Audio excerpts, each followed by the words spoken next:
Hey, what's going on, everybody? Tim here, back with another video. I was just out taking a hike today, so I figured I would turn the camera on, do a little walk and talk. I like making those. People seem to like watching them. So yeah, just out here in Glacier National Park, taking a little solo hike. Real quick, just want to show y'all, got my bear spray with me. I know some of y'all were worried.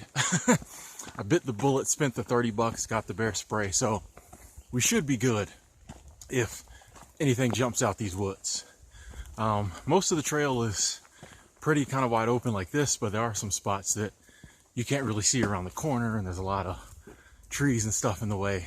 It gets a little iffy, but I actually was walking trying to find like this bridge, because I did this trail before with people, and I was trying to find this bridge to film there, but it was farther in than I thought, and I was like, by myself, I think I've gone as far as I want to.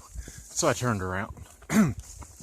But yeah, today I wanted to talk about nomad living, or nomad life, and more importantly, how to get started living a nomad life. You know, if that's something you're thinking about, being a nomad, you know, it can be a big undertaking. You just kind of wonder, how do I get started? You know, where do I begin? And it's interesting, when I was kind of planning for this video, a lot of the points I wanted to bring up are kind of the same points that I bring up in my How to Live Free series of videos. And so, like, the first thing I want to talk about is you just kind of need to, excuse me, the mosquitoes are coming out. First thing, you just need to kind of make your life simpler. Whether that be, well, definitely you're going to have to get your possessions down. So, the simple life with kind of a minimalism theme. Wind's blowing, can't hear me. Some nice scenery back there. Ooh, yeah. Definitely you're going to have to like simplify your life in terms of possessions. Because as a nomad, unless you're just going to buy like a $300,000 RV and put all your stuff in that, you're just not going to have the room as you're traveling, you know, in your van, or even a smaller RV in your car, or, you know, just out of a couple suitcases. You're not going to have the room to take all your stuff you might have had when you weren't being a nomad. So you're going to have to, first and foremost, simplify your life possessions-wise. And this is one of the things that I find when people are first preparing to be a nomad and they might not be ready to take that step. This is one of the things they can do to keep the process going while they might still be saving up some money, or they might be finishing out a lease on their, you know, on their apartment, or they might be paying off some bills or paying off a car, whatever it is. This is one of the steps you can do so that you can feel like you're making progress, even if you still aren't ready to hop on the road. So you definitely have to par your possessions down. And just kind of think about, what will I need on the road? What don't I need? Anything you don't need, I highly recommend. Oh yeah, hold on.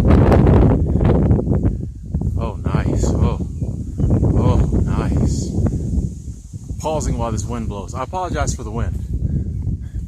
Hopefully you can still hear me. But anything you don't need, anything excess, you know, we got lots of videos on this channel about minimalism. You can check those out. Lots of people out there who have way better videos than me on minimalism. You can check them out. Basically, anything you don't need in your life, and definitely anything you don't need for the road, just go ahead and get rid of it. You can always buy it back. A lot of times you probably won't buy it back, but definitely get rid of anything you don't think you're going to need for your nomadic life. That was your old life. You don't need that stuff anymore. Another thing I recommend, I kind of touched on it before, is paying off debts. You don't want to have a lot of debt hanging around your neck while you're on the road, because you want to use all your money to finance your traveling. So try to pay off as much debt as you can, even if that means you have to wait 6 months, a year, whatever, before you get on the road.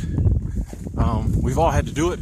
We've all had to wait, but you know, the time flies pretty quickly as you're getting everything in order. So pay down debt. Getting rid of as many bills as possible. You know, hopefully you can hit the road with very, very few bills.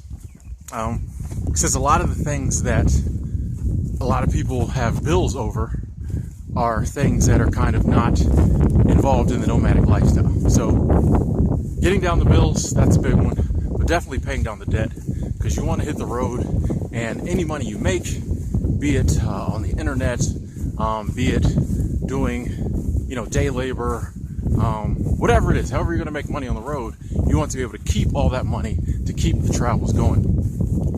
It's weird, once you start becoming a nomad, your outlook on money kind of changes, because before, when you're staying in one place, sticks and bricks, things like that, money you think about as a way to buy new stuff for where you're at. Oh man, I got $1,000 bonus. I can get that power elliptical Liftomatic 8000 I wanted, so I can get in shape. The power elliptical 8000 Zeromatic that you never use, just sits in the garage. Stuff like that. Like, not saying that just because you stay in one place you buy stuff you don't need, but I just know for me, like, when I stayed in one place, one of my thinking to money was, I paid my bills, put some money in savings, but it was always like, oh, I can add more stuff to my living space, or, I can get something bigger or better in my living space. Once I became a nomad, money became more about furthering the journey, keeping the traveling going. And so, for one thing, money seems to last longer because I have goals for it that I can't just go out and do immediately. If I want to go to, the Philippines, and I'm saving up for the plane ticket, I can't blow that money, immediately. I got to put money on top of that. I got to save that money till the time comes to buy the plane ticket. Then the next money I get after that, well, that has to go to, the hotel or the hostel, whatever, when I'm there. So seem to have money longer, and if something comes up while I'm saving that money, I have that money there to use it. Anyway, so you want to make sure all your money you can keep and save, keep the travel going. While we're on the topic, one of the things getting started in nomadic life, one of the biggest things, all the videos where people talk about how I make money on the road get massive amounts of views, because that's what everybody wants to know. Like, how do you sustain a nomadic life? How do you make money? So what you're definitely going to want to do, unless you're just independently wealthy or have a trust fund or just are really good with the lottery, is to find out a way to finance your travels. There's so many different ways. This is one of those things that I feel like people feel like there's one or two ways to do it, and you have to do it a certain way and be a webmaster or be a photographer or make YouTube videos. People feel like there's just only a couple ways to do it. No, there are literally thousands, probably hundreds of thousands of ways to make money when you're on the road. There's ways out there that people probably haven't thought of that you can think of. So just do your research. This is something else you can do while you're waiting for whenever your deadline is to get on the road. Figure out how you're going to make money, how you're going to support yourself. Maybe try to figure out how much money you're going to need, per month. Save up as much money as you can, obviously, but then try to figure out some form of side hustle or job that you can do on the road that can keep you traveling. I've been doing seasonal work. Like I said, there's so many other ones. I'm sure all of y'all know Bob Wells, cheap RV living. He has a whole segment on making money on the road, and he's always interviewing people, and they do stuff I would have never thought of. I'm just like, are you kidding me? So do your research. You don't Google, just type in how to make money on the road, skip past the first 10 pages, go to page 12, 13, go to read the blogs and stuff that not everybody else is reading, and you can find out a way to use your unique skill set, the things you know, to make money on the road. But I do want to say here, don't let not having a definite plan for making money stop you. Worst case scenario, you can pull into major cities and work day labor, for a couple days, just to get some money up to keep traveling. Worst case scenario, you just go to a city somewhere and pick up a job flipping burgers or something for a month, and just sleeping in your car or however you're traveling, and just work at the Mickey D's for a month to stack up some money. You can do the old conventional methods, but just while you're in a different area. You can even do what you're doing now, maybe do it see if your job will let you do it, traveling, let you do it over the internet, let you do it over the phone. So many different ways, but you do want to try to think about a way to make money while you are on the road. Next thing I recommend if you're wanting to get started nomadic life is to set a date when set a date when you want to leave. And come heck or high water, leave on that date. Even if you don't have all your ducks in a row, say, January 1st, 2019 or whatever, I'm hitting the road, and do it.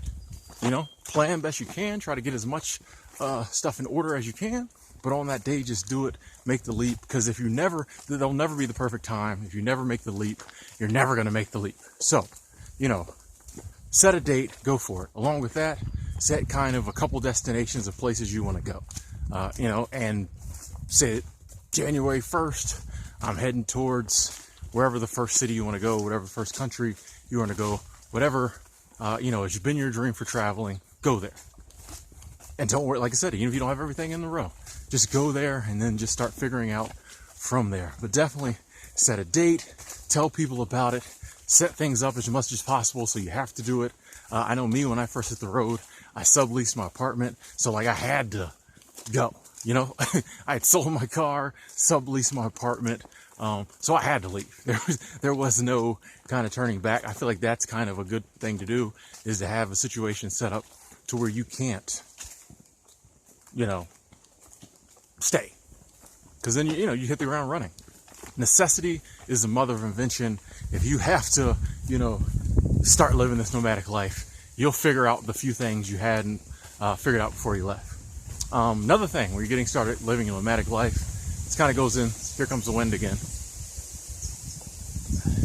Maybe it'll die down. Give it a second. Okay, a little better. Another thing, this goes along with doing your research, but whenever you come across nomads that seem to be of the same wavelength as you, reach out to them. People who seem to have the same mindset, maybe living nomadically like you might want to, reach out to them and try to develop some form of community. Now, these might be people that you never meet up with, or you might meet up with them. The chances are highly, very likely you will, because you're a nomad, you can go wherever you want. So you just say, hey, where are you? I'll come there. But find some kind of community, find some like-minded travelers. This day and age is very easy to do on YouTube, blogs, all kinds of stuff. Facebook, definitely. I'm not big on Facebook. I need to get bigger on it. I forget to mention Facebook and Instagram and Twitter and all of them, but I'm working on my brand, people. It's coming. But, use those tools to meet people, and y'all can help each other out. There's so many things I have learned about being a nomad. Like me just doing seasonal work, talking with other seasonal workers. I learned so many things about places to go, things to do. I've been blessed to be able to impart to others, different things that I learned along the way. All the questions you have, someone else has had them, and they've probably answered them. So reach out, grow a community, find fellow nomads, and just talk with them, communicate. And finally, I think I'm running out of room here on my SIM card. Finally, just figure out the way you want to nomad. There's so many different ways to do it. Van, car, backpack, hitchhike, just fly around the world. However you want to do it, but just figure out a way that's unique to you. I might do a whole video kind of solely on this topic. Don't feel like you have to nomad like anyone else. Don't worry about what anyone says about the way you nomad. Hit the road the way that seems the most comfortable to you, that makes the most sense to you, and just keep doing that until it doesn't. If you feel you need to change, you want to do it differently, you're a nomad. You can go where you want. You can do what you want. Switch it up. But when you're first starting out, find the way that seems most economical to you, most comfortable to you. My boy No Camp Fant just did a video about being comfy. You want to make sure when you're nomading, you're comfortable. Some people can do it a bit more extreme. You may need a little more luxury. That's not a big deal. It's your nomad how you want to nomad. Figure out the way that works for you so that you'll keep being a nomad, staying on the road. So those are just some of my tips for how to get started living a nomadic journey. I may go over some of these in a different video. If you've got any questions about nomad living or how I do it, please leave them in the comment box below. Any topics you'd like me to make a video about, let me know. I will try my best to do it. Anyway, I'm Tim. Thanks for watching. I got to get safely back to the trailhead without getting eaten by anything. So I'm out of here.